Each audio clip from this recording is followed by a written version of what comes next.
Dugaan pelecehan seksual dan pencabulan belasan anak penghuni panti asuhan di Kunciran Indah, Tangerang menghebohkan masyarakat. Peristiwa ini terungkap saat salah satu anak melapor kepada orang tua asuhnya melalui pesan singkat pada media sosial. Setelah dilakukan pendekatan secara persuasif, terbongkarlah terdapat belasan anak dan orang dewasa yang menjadi korban perlakuan bejat para pelaku. Polisi kini telah menetapkan 3 orang tersangka yang merupakan ketua yayasan dan pengasuh di panti asuhan. 2 tersangka berhasil ditangkap dan 1 tersangka lainnya masuk dalam daftar pencarian orang. Para pelaku ini bisa melakukan perbuatan tersebut, modus operandi yang digunakan pelaku untuk membujuk rayu para korban ini adalah korban akan diberikan uang apabila korban mengikuti apa yang diinginkan oleh pelaku. Kemudian tentunya motif pelaku ini melakukan penyimpangan atau melakukan perbuatan tersebut karena memang ada orientasi penyimpangan seksual sesama jenis. Jadi seperti itu. Terbaru, polisi juga masih mendalami indikasi pidana lain di balik kasus pelecehan seksual, yaitu tindak pidana perdagangan orang yang dilakukan para tersangka. Lantas mengapa kasus ini bisa terjadi? Bagaimana kesaksian orang tua asuh korban dan donatur panti asuhan ini? Apa yang harus dilakukan masyarakat dan pemerintah untuk mencegah kasus serupa terjadi? Benarkah terdapat indikasi pidana perdagangan orang dalam kasus ini? Saksikan ulasan selengkapnya di Apa Kabar Indonesia Malam sesaat lagi.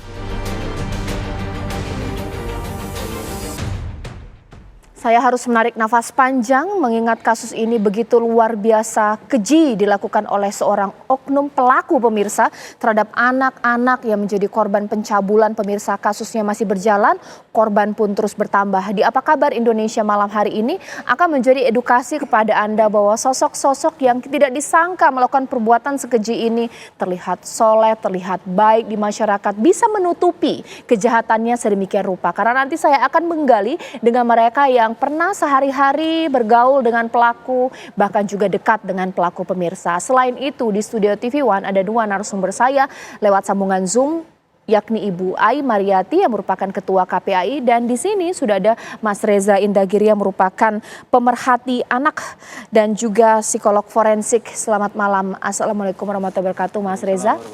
Saya akan menyapa Ibu Ai Mariati yang sudah tersambung lewat sambungan Zoom. Ibu Ai, selamat malam. Assalamualaikum. Masih di mute, Bu, audionya? Tidak, sudah Baik. bunyi. Oke. Ya, Ibu, menindaklanjuti dialog di Apa Kabar Indonesia Malam semalam, di hari ini ada perkembangan terbaru apa mengingat KPAI sudah turun langsung ya melihat tempat atau panti asuhan tersebut, Bu? Seperti apa? Ya, pertama dari data ya yang diperoleh masih berkisar 14 plus 8 ya. Jadi masih sekitar 20 orang dewasa diantaranya ya, yang anak ini sekitar 20.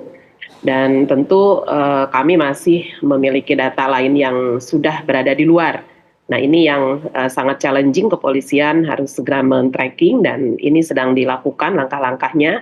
Bahkan ada satu yang kemarin diumumkan DPO itu juga diduga membawa salah satu anak ya di dalam dari yayasan tersebut. Jadi ini masih on the track. Saya kira kepolisian harus diberi kesempatan yang luas dan terukur. Yang kedua, dari sisi dugaan lainnya, selain kekerasan seksual, betul, informasi dari masyarakat ini perlahan-lahan sudah menunjukkan bahwa diantaranya memang sangat proaktif. Yayasan ini mencari keluarga yang apabila melahirkan berkesulitan dalam membayar persalinan. Dan ini ditindaklanjuti dengan adanya manipulasi orang tuanya, dianggap tidak ada, anak disebutkan sebagai yatim piatu dan dibawa di yayasan tersebut. Nah, kemarin saya terkonfirmasi ada 2 bayi yang dilakukan demikian, padahal salah satunya masih ada orang tuanya, dan kemarin juga sudah dilakukan tracing dan kemudian koordinasi ya oleh dinas sosial di Tangkot untuk dikembalikan kepada orang tua bayi ini. Dan satu lagi memang ini masih dalam rangka tracing lagi, dan saat ini karena sangat mendesak sudah direlokasi ke Mulia Jaya di rehab Kemensos. Nah, jadi temuan-temuan ini yang kemudian kami juga mintakan terkait akte lahir anak ya, yang kemungkinan juga dimanipulasi untuk tujuan donatur ya, penggalangan donatur. Anak-anak akan disebutkan tidak punya orang tua misalnya, kemudian rekening ini semuanya pribadi yang tercatat, tidak ada atas nama lembaga, dan kemudian langkah-langkah tadi ya, penampungan ya, kemudian anak-anak supaya sedemikian rupa begitu dekat dengan orang tua ini melakukan langkah tipu daya yang ternyata bagiannya adalah kekerasan seksual. Okay. Nah, tentu saja temuan-temuan ini kalau dalam unsur TPPO saya kira ada perluasan ya, bukan hanya sebatas eksploitasi seksual di akhir dan bahkan eksploitasi ekonomi bersamaan, tetapi ada unsur bagaimana mencari, merekrut gitu ya, menampung, dan kemudian langkah-langkah lainnya tujuan akhirnya adalah proses eksploitasi, Mbak Caca. Ditahan dulu Ibu Ai, boleh ditanggapi Mas Reza, apa ini kejahatan terorganisir, eksploitasi seksual, mendapatkan keuntungan ekonomi dari donatur, ada juga penipuan akte dan lain-lain, Mas Reza? Saya melihat masalah ini tidak semata-mata dari kacamata hukum. Ini bukan hanya isu hukum. Kalau dari sisi hukum, tanda petik relatif sederhana. Siapa pelaku, siapa korban, bagaimana mekanisme pertanggungjawabannya, sanksinya seperti apa, kita sudah punya semua pirantinya. Persoalannya adalah saya mendorong teman-teman di KPAI untuk tidak hanya mengunjungi pelaku dan korban, tapi juga mengunjungi Kementerian Sosial. Kenapa? Ini menyangkut bagaimana pemerintah melakukan pemantauan, pembinaan, pengawasan terhadap pihak-pihak yang membangun, sebutlah panti asuhan. Di Indonesia ini Mbak Caca, sudah ada sistem akreditasi bagi panti asuhan. Sehingga kita bisa menilai standar atau mutu atau kualitas yang dimiliki oleh masing-masing panti asuhan. Nah, jadi pertanyaan, ketika di lokasi tersebut terpampang bisa dilihat semua orang tulisan Yayasan Panti Asuhan, seberapa jauh lantas otoritas Kementerian Sosial lewat Dinas Sosial sekali lagi melakukan pemantauan dan pengawasan? Ada tidak mekanisme akreditasi yang diselenggarakan? Kalau tidak, maka sayang beribu sayang. Yang kita minta pertanggungjawaban tampaknya tidak hanya pelaku. Pelaku adalah pertanggungjawaban dari sisi hukum. Tapi sekali lagi, pertanggungjawaban dari sisi pengelolaan terhadap panti asuhan, dengan kata lain secara tidak langsung pemantauan terhadap anak-anak di dalam panti, Kementerian Sosial tidak bisa lepas tangan. Ya.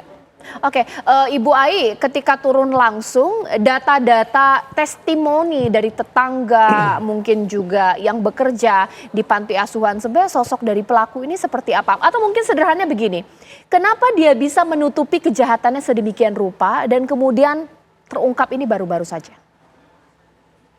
Ya, tentu kalau lihat perjalanannya saya mendengar sampai 20 tahun ya, kalau di akte lahirnya dari 2006.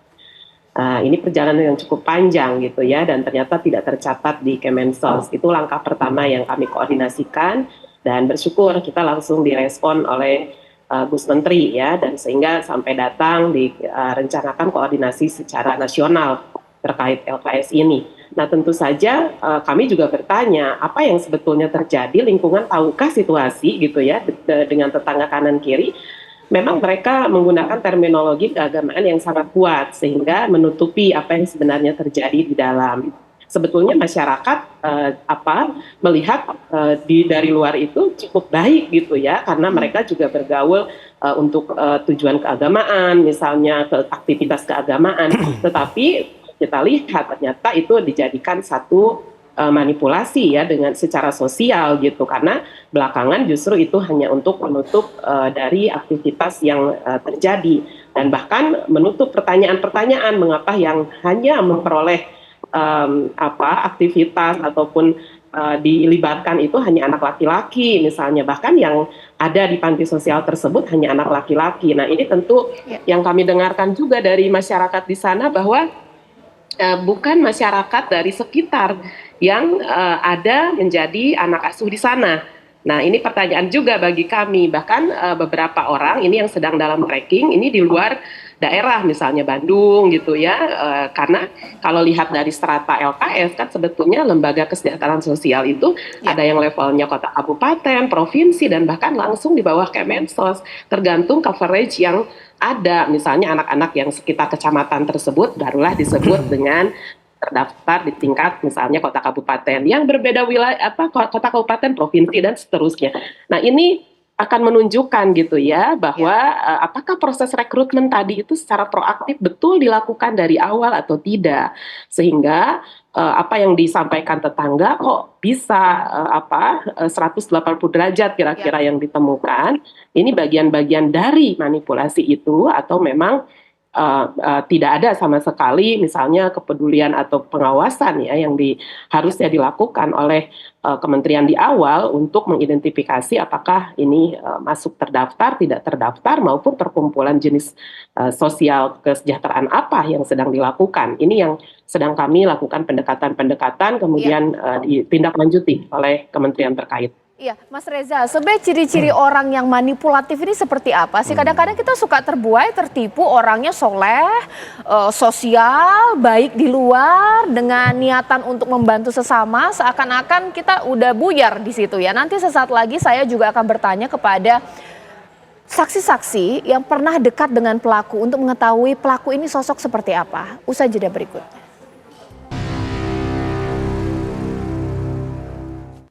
Ya pemirsa, kita lihat terlebih dahulu bagaimana kronologi tragedi di Panti Asuhan Kunciran di mana 2 Juli korban ini melapor ke polisi pemirsa. Bagus. Ya berawal dari laporan korban dan kemudian 30 September polisi bersama P2 TP2A periksa 11 orang saksi dan korban atau pelapor. 6 Oktober polisi tetapkan 3 tersangka Sudirman, Yusuf Bahtiar, Yandi Supriyadi sebagai pengasuh dan masih ada 1 buron yakni Yandi Supriyadi pemirsa. 8 Oktober ini korban kemudian melapor ini bertambah menjadi 7 orang, 4 anak dan dewasa.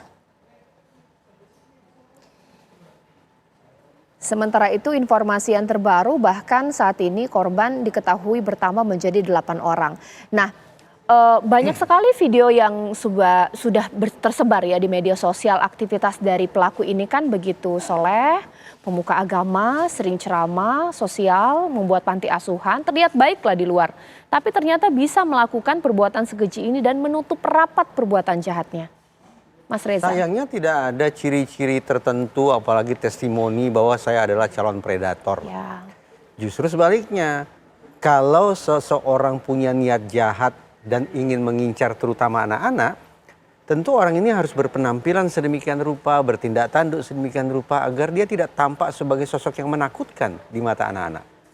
Alhasil apa yang harus dilakukan? Dia harus tampil menarik, ramah, ceria, suka bermain dan seterusnya dan seterusnya. Tambah lagi lewat permainan psikologis, apa itu? Iming-iming, bujuk rayu, tawaran persahabatan, keinginan untuk melindungi, kehangatan dan seterusnya dan seterusnya. Alhasil Mbak Caca, kalau kita bandingkan mana sih pelaku kejahatan yang terutama mengincar anak-anak yang penampilannya seram atau yang penampilannya penuh pesona? Harus saya katakan yang paling banyak adalah yang penampilannya penuh pesona. Karena modus yang mereka gunakan adalah grooming behavior. Apa itu grooming behavior? Cara-cara yang melenakan, cara-cara yang membujuk rayu yang membuat anak atau target percaya terhadap orang yang sesungguhnya ingin menjahati dirinya. Oke, Ibu Ai, ketika KPAI turun dan kemudian mendalami kasus ini, sebenarnya pengasuh, donatur atau juga korban tidak berani bercerita ini karena apa? Apakah karena ketika melakukan kejahatannya tidak ada yang melihat? Atau mungkin korban ini juga diancam untuk tidak membuka atau melaporkan perbuatannya? Ataukah ada iming-iming uang, Ibu Ai? Ya, sejauh ini menurut kepolisian ya kami sudah coba verifikasi terkait mengapa baru terungkap sekarang ya, dan baru ada yang berani speak up diantaranya, yaitu pendekatannya bahkan mungkin lebih dari sekedar grooming, tetapi dikaitkan dengan rasa terima kasih ya, ketaatan dan ketakziman sebagai seorang anak terhadap orang tua gitu ya. Kemudian bahwa itu adalah sebuah tindakan take and give, rasa kasih sayang dari seseorang, pendekatan-pendekatan yang menurut kami yaitu lebih ke brainwash ya, bagaimana cara seseorang mengubah cara berpikir bahwa dia itu sedang dalam situasi pengendalian tipu daya. Nah ini yang tentu saja tidak mudah gitu ya, untuk mengatakan pada orang yang dia percaya saja itu tidak mudah, apalagi misalnya datang ke kepolisian atau KPAI sekalipun saya kira. Tapi inilah yang kemudian beberapa donatur, beberapa orang yang interaksi cukup hangat dengan anak-anak yang secara tulus ya, tidak ada perlakuan yang mungkin bagi anak-anak ini juga sudah bingung gitu, ini harus melayani tapi ini salah misalnya ya, atau mereka menganggap ini sudah melukai dirinya gitu, akhirnya melalui DM.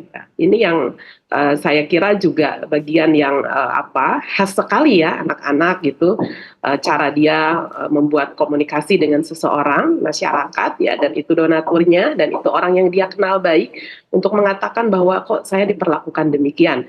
Ini awal mula yang kemudian kita tidak pernah lepas dari upaya masyarakat juga ya, yang memberikan dukungan pada anak-anak kita, untuk pada akhirnya beberapa anak bisa inventarisir, kemudian diberikan ruang yang senyaman-nyamannya untuk bercerita gitu ya. Kalau itu tidak terjadi, mungkin kita juga sampai detik ini belum tahu, karena sedemikian rapih, sedemikian hebatnya perilaku yang dilakukan oleh para tersangka ini, orang-orang yang dianggap terbaik gitu ya, karena di masyarakat juga tadi manipulasi dan serta perilakunya juga sangat dipercaya, pada akhirnya menjadi orang-orang yang begitu baik di masyarakat. Baik, ditahan dulu Bu Ai, ini narasumber saya, 2 orang saksi yang sangat atau pernah dekat dengan pelaku, mengetahui keseharian pelaku seperti apa, 1 donatur, 1 mantan tenaga pengasuh pemirsa. Kita akan gali pernyataan dari mereka, sesaat lagi jangan kemana-mana. Yang ditunggu-tunggu akhirnya tiba juga pemirsa. Saat ini ada 2 orang ibu-ibu, 1 Ibu Dean ini merupakan pelapor dan juga orang tua asuh dari korban. Sementara Ibu Yus ini juga merupakan orang tua asuh dari korban dan juga donatur. Kedua saksi yang saya hadirkan di malam hari ini pun merupakan teman SMA dari Sudirman, salah satu dari pelaku pemilik yayasan pemirsa. Saya ingin ke Ibu Dean terlebih dahulu. Ibu merupakan pelapor. Boleh diceritakan Bu, sebenarnya awal mula kecurigaan Ibu mendengar dari pengakuan korban dan kecurigaan lain itu kapan, dan apa Ibu lakukan setelah mendengar hal itu, Bu? Bismillahirrahmanirrahim. Awal mula saya mendapatkan berita itu korbannya ngadunya lewat sosmed, lewat DM Instagram, tapi pakai anonim. Karena mereka ini setelah saya telusuri, kenapa baru sekarang sayang ceritanya begini? Takut Bunda. Mereka takut ya, karena saking deketnya saya sama pimpinan ini yang sekarang sudah jadi tersangka, mereka takut saya nge-backup, dan mereka nggak ngerti rata-rata yang dinodai, yang dicabuli itu dari usia 7 tahun, 8 tahun. Sementara mereka kan nggak punya ayah. Mereka berpikirnya itu bentuk kasih sayang normal seorang ayah, karena di sana adabnya adalah cium tangan, pipi kiri, pipi kanan, jidat, lalu cium bibir. Mereka pikir ya cium bibir tuh biasa gitu loh. Nah, saya awalnya nggak percaya Mbak, nggak percaya banget, karena ini saya juga mau melaporkannya, mau mengawal korban itu juga dilema. Karena ini teman dekat saya, teman kecil saya, 20 tahun kami bersama, 20 tahun lebih.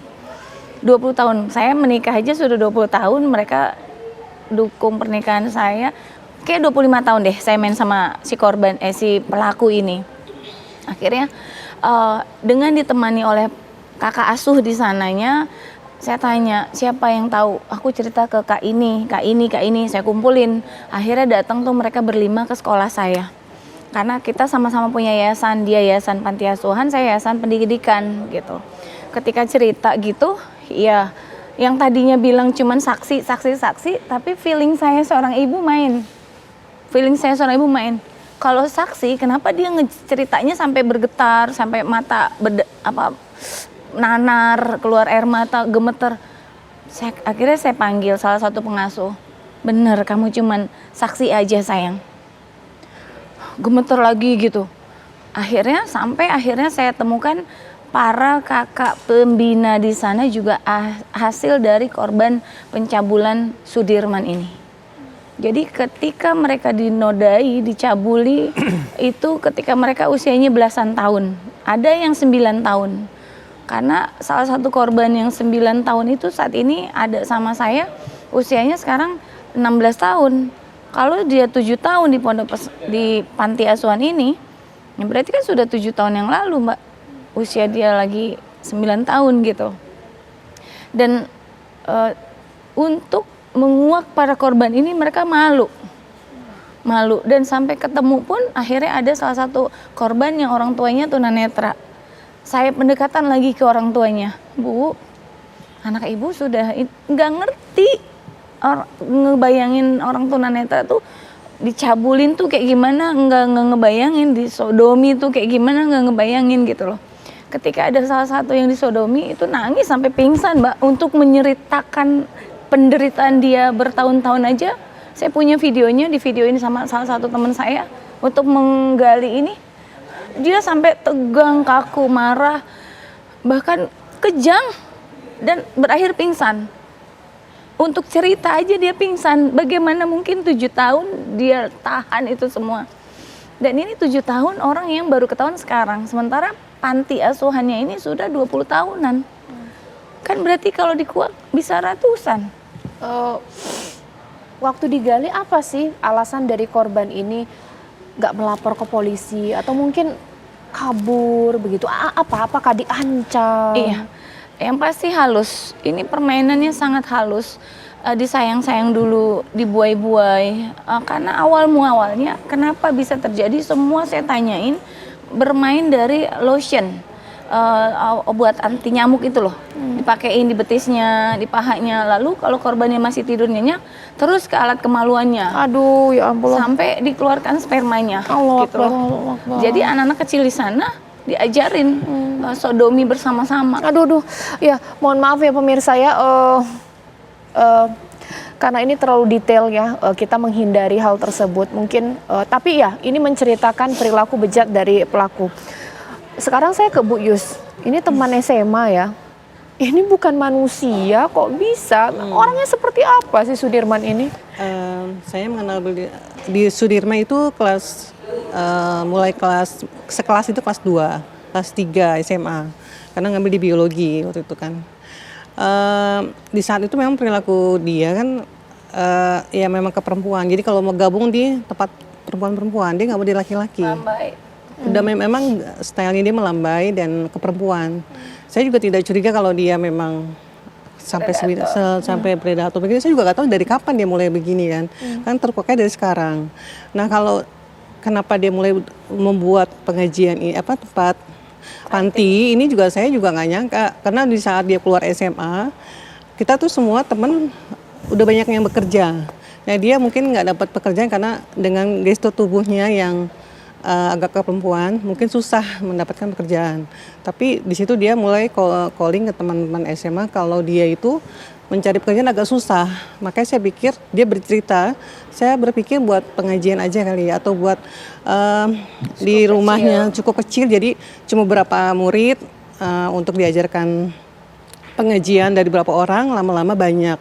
Dan di situ saya support aja kalau memang kayak TPA gitu, saya pikir support karena ini hal yang positif. Ya udah, teman-teman SMA juga banyak yang datang segala macam untuk tetap berteman gitu ya. Tapi ini pelaku ini punya ilmu agama yang cukup baik. Ini saya baru sadari ya, dia sebenarnya bukan dari kalangan santri atau dari dia ilmu agama sekolah di mana nggak ada sih. Cuma jubah aja yang di belajar otodidak begitu. Otodidak. Oke. Jadi stylenya itu memang kita meyakinkan sekali kalau lihat dari profil sebelumnya itu memang meyakinkan. Pencinta anak lah. Pencinta Bu, anak Dean, juga. ketika proses sampai kemudian ditangkap, ditetapkan tersangka itu kan panjang. Pernah tidak sih waktu ada laporan pertama dikonfrontir, berdalih atau nggak ngaku nggak sih Sudirman Nggak ngaku, ini? saya Apa konfrontir. katanya? Apa katanya Bro, kepada Ibu Dean? Gimana nih? Gue kok dapat ini dari polisi? Ada apa ya Bu? Ada apa? Enggak, aku nggak kenapa-napa gitu. Saya pikir bahkan udah dipanggil sama polisi pun dia sempat ibadah umroh. Hari ini Akbar. dipanggil. Astagfirullahaladzim. Suratnya saya tahu dan saya kan saya yang ngelaporin. Saya yang laporin. Dari panggil, saya nanya ke penyidiknya, Pak kapan dikirim? Hari ini. Hari itu kalau nggak salah hari Selasa. Rabu Kamis dia umroh.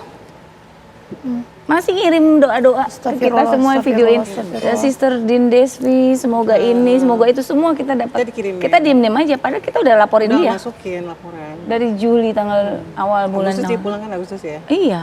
Oke, nah selain mungkin Sudirman, karena Ibu Yus ini kan juga pengurus juga ya di sana. Kalau tenaga pengajar seperti apa? Karena salah satu penetapan tersangka ini ada tenaga pengajar. Mereka pelaku juga bagian dari pelaku tindakan kekerasan seksual ini, Bu. Seperti apa Bu Yus Mungkin Mbak tahunya? Devi lebih Ya, menjelaskan. boleh, Bu Dean, Karena ya. tahu dalam pantinya. Iya. Iya, saya tahu betul kegiatan mereka dan semua anak-anak ini deket sama saya dan saya bisa akses masuk kapan aja saya mau. Ini tuh Sudirman sebagai pimpinan, 2 ajudan-ajudannya nih yang sekarang sudah ditangkap, yaitu Yusuf dan Yandi lagi DPO, dan ini ada 2 lagi Mbak, ada 2 lagi inisial aja ya karena kan belum ditetapkan. L sama W. Nah ini tahu semuanya. L dan W ada di Jakarta, Tit? Ada di Jakarta. Oke. Ini belum saya laporkan. Tapi masih ada di pengurus panti asuhan ada. itu? Pengurus, di pengurus. Jadi kenapa saya bilang ini kejahatan yang sangat luar biasa, kebiadaban yang sangat luar biasa. Jadi ketika ini 2 predator atau 3 predator ini mau berbuat cabul sama salah satu anak asuhnya, mereka bekerja sama. Dipanggil sama ayah buat ambil makan, naiklah ini dengan polosnya naik ke lantai 2, antar makan. Ternyata di kamar itu sudah nunggu predator lainnya dicabuli dengan 2 orang. Membantu 3 ya. orang. Oke. Selain itu juga kejahatan yang mau kita ungkap adalah dengan modus panti asuhan, dieksploitasi juga, tapi untuk mendapatkan keuntungan ekonomi. Nah, Bu Yus, Ibu Yus keluar uang berapa gitu untuk membiayai anak-anak? Ternyata anak-anak bukanlah dididik baik, malah dieksploitasi. Sesaat lagi pemirsa di Apa Kabar Indonesia Malam, jangan kemana-mana. Sebelum saya ke Ibu Yus, tadi kita sudah dengar perlakuan bejat, keji, biadab dari pelaku pemirsa. Saya harus mengalamatkan kata-kata itu untuk pelaku karena luar biasa di atas normal, sudah pasti tidak normal.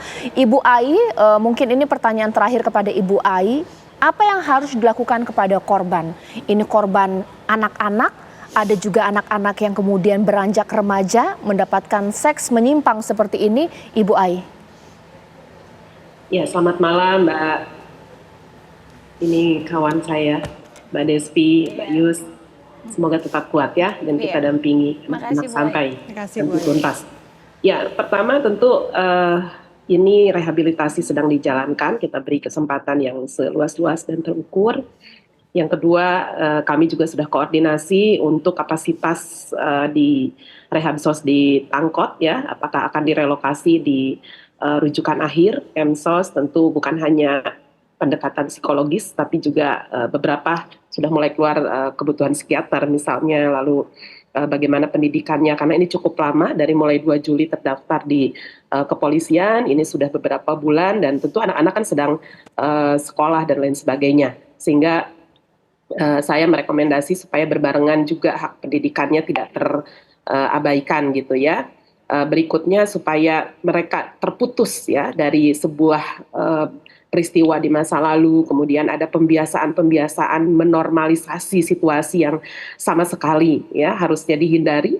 Ini yang relatif sulit, dan saya yakin Kemsos ya, sebagaimana aturan perundangan, bahkan di PP 78 ya, kita tahu anak membutuhkan perlindungan khusus, itu harus ditangani cepat, komprehensif ya, dan harus secara simultan mengembalikan kepada situasi anak-anak yang membutuhkan tumbuh kembang secara optimal. Saya kira itulah yang akan kami awasi, dan Kemensos sudah menjalankan beberapa langkah-langkah yang sudah terukur. Saya kira tugas kita selebihnya adalah mengawasi secara cermat, dan kami meyakini juga ibu-ibu yang hebat ini harus juga dalam perlindungan hukum supaya tidak ada ya situasi-situasi yang justru menghambat bagaimana cara kita memberi perlindungan.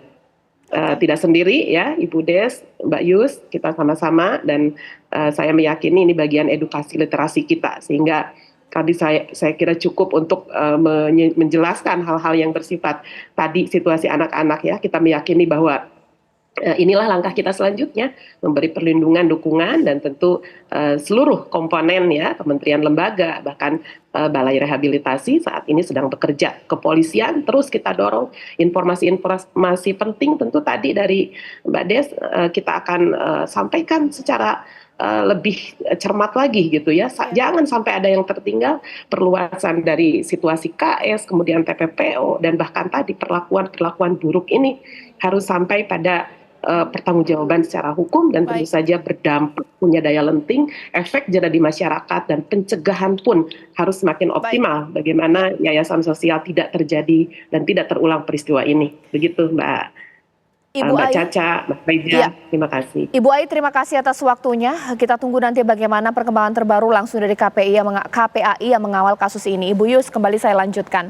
Kalau menurut Ibu Yus sendiri, sebenarnya apakah hanya eksploitasi saja yang dilakukan oleh pelaku? Karena saya lihat dari pelaku ini kayaknya mewah sekali penampilannya. Apakah ada juga motif ekonomi di balik ini? Ibu store berapa atau keluar uang berapa untuk membiayai anak-anak ini?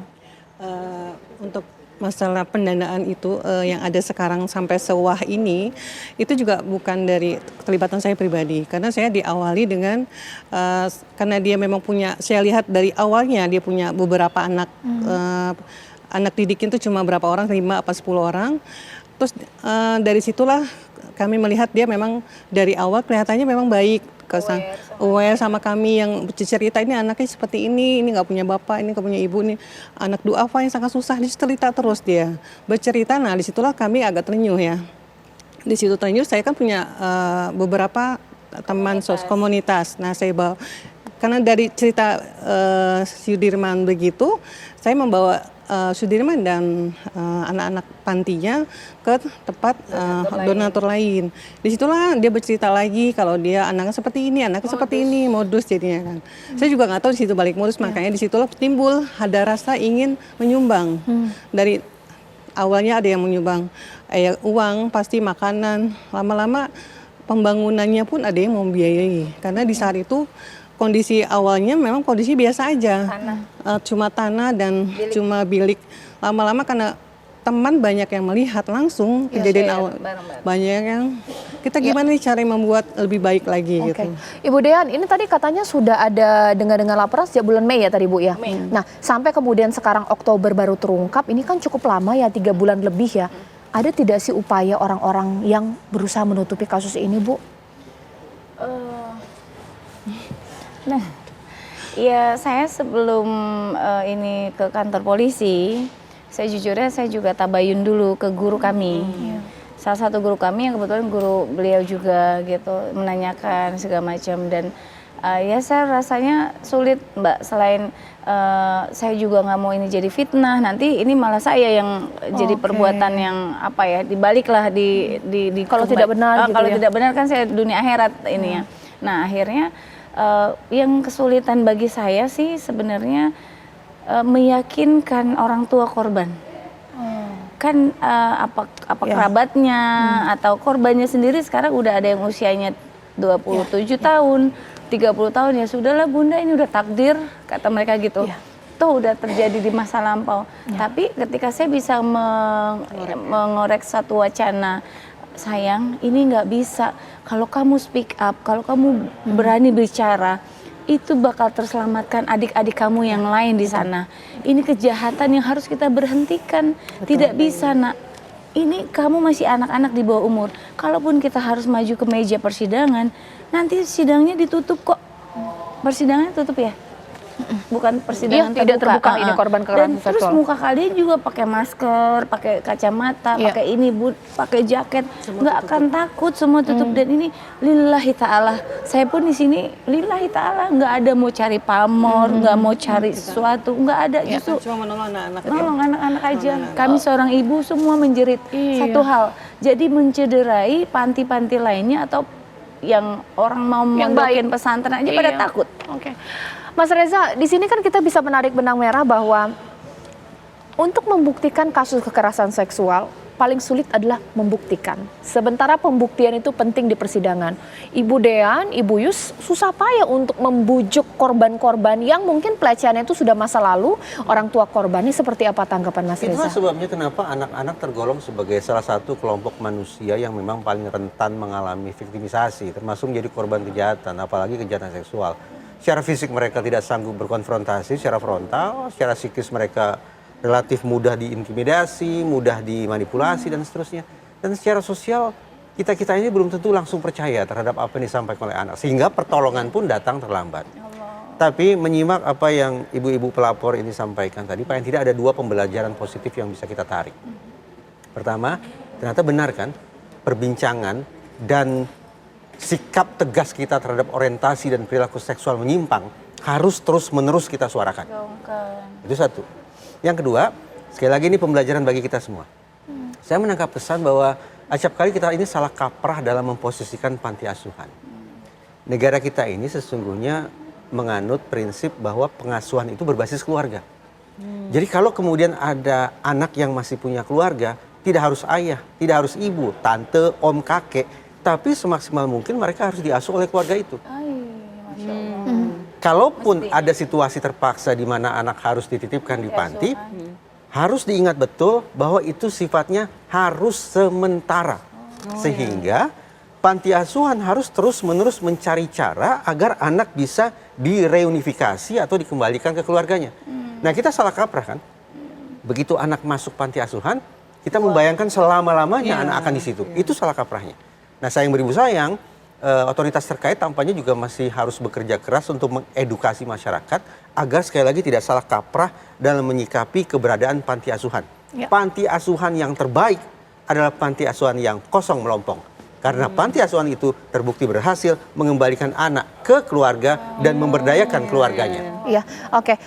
Saya sekarang akan cek kondisi tempat kejadian perkara seperti apa. Pemirsa, rekan saya Atika sudah siap untuk menggambarkan kepada Anda bagaimana situasi terkini di sana dan ada beberapa warga yang bisa ditanya. Atika, silakan. Ya baik, selamat malam Caca dan juga pemirsa. Puluhan anak di Yayasan Panti Asuhan Darussalam An-Nur, Kunciran, Tangerang, Banten menjadi korban pelecehan seksual menyimpang oleh pemilik dan juga pengasuh dari panti asuhan tersebut. Diketahui peristiwa mengerikan ini berawal ketika para korban ini menyampaikan ataupun mengadu ke ibu asuh mereka bahwa mereka ini kerap mendapatkan perlakuan kekerasan dimulai dari dipukul pakai sapu hingga dengan dilecehkan.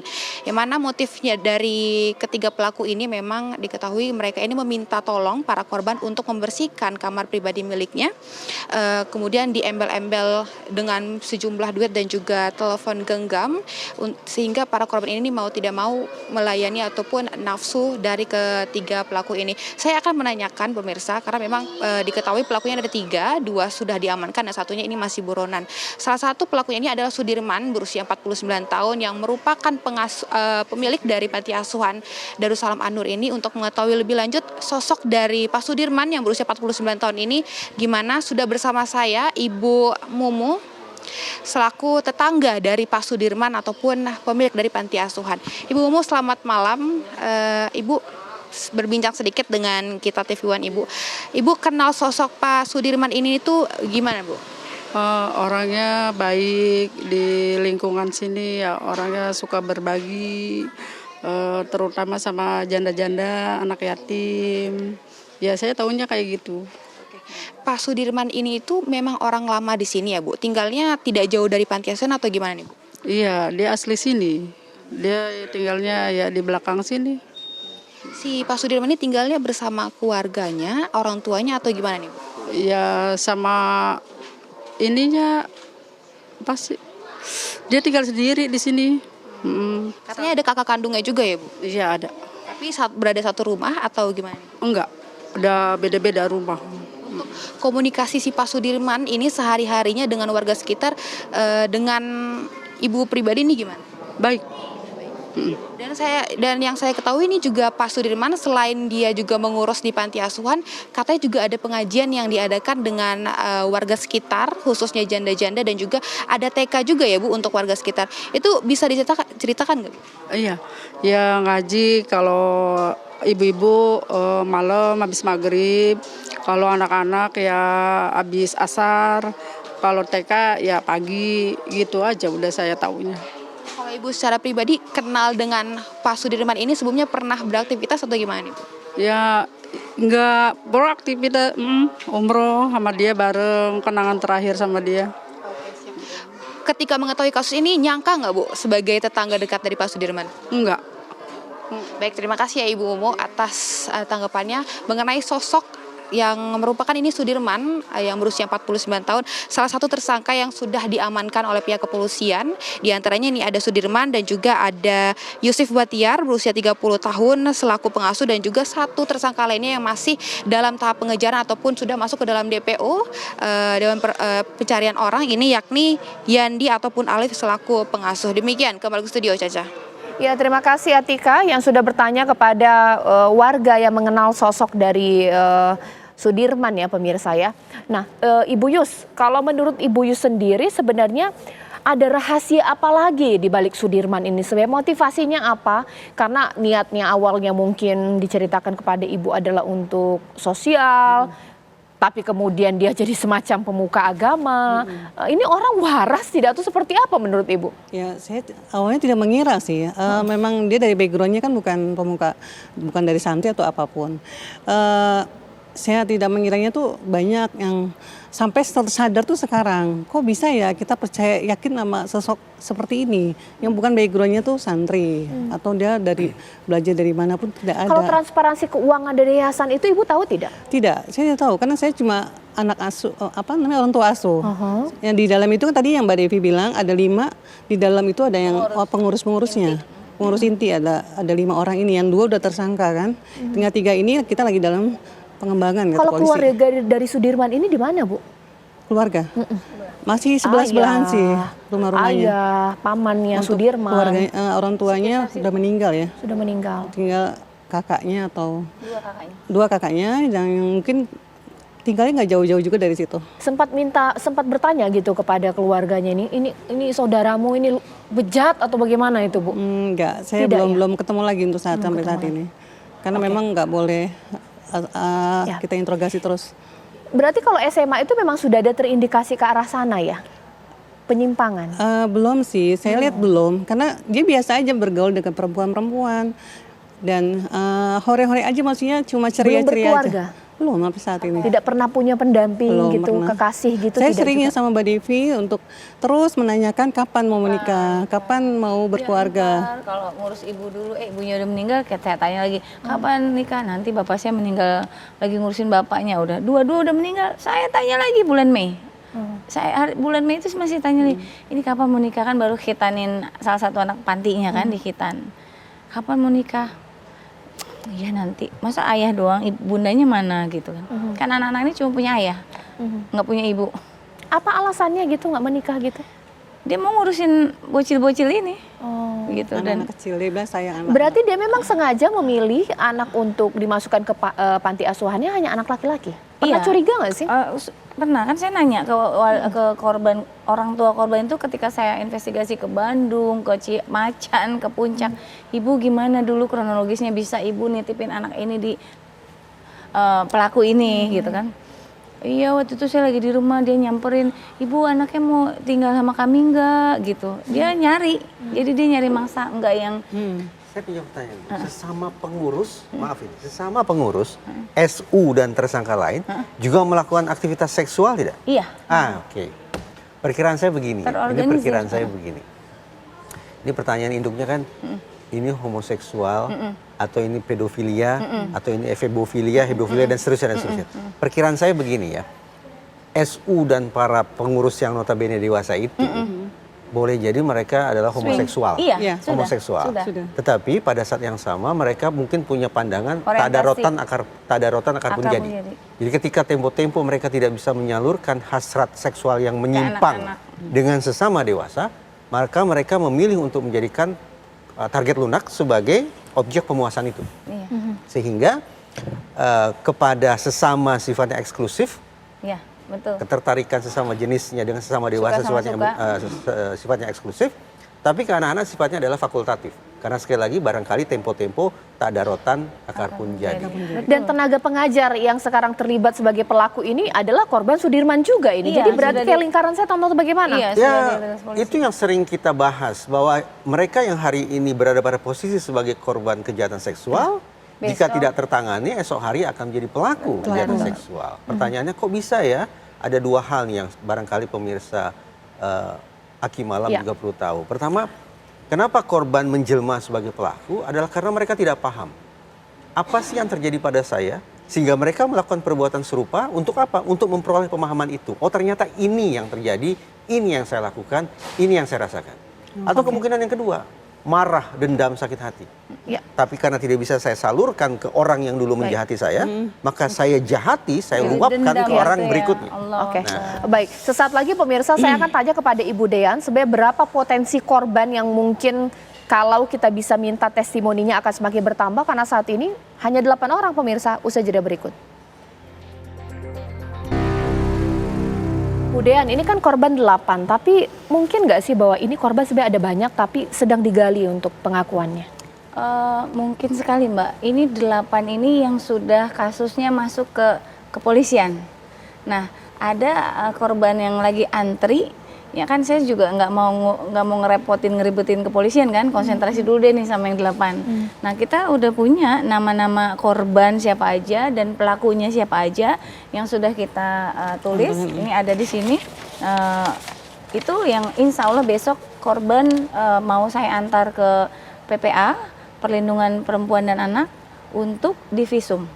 Karena ini sudah saya laporkan, datanya ada di kami, dan itu ya alhamdulillah sangat-sangat kerjasama antara kita masyarakat biasa sama penegak hukum, kita selaras. Bu Dean, kenapa bisa seberani ini untuk mengawal kasus ini? Apakah juga Ibu dibantu untuk mengungkapkan kasus ini dengan pihak-pihak lainnya? Iya, sejujurnya saya cuma satu Mbak, lillahi ta'ala.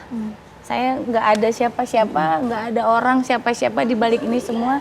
Saya cuma akhirnya cerita ke Mbak Yus ini, ada Bu Tati, udah kita cuma bertiga aja. Bertiga cuma bermodal bismillah ya sayang ya, berani nggak? Buat anak-anak. Buat anak-anak. Dan kita juga patungan. Iya. Kadang saya juga kehabisan ongkos bensin buat kesana kesini. Ngejemput korban. Buat jemput korban, buat kasih Di makan Bandung. korban yang 10, berapa orang makan pagi, siang, sore. Saya traktir, kan nggak mungkin mereka kita traktir. Orang tuanya susah semua, harus kita belikan oleh-oleh atau sembako. Itu kita urunan nggak bisa, bertiga.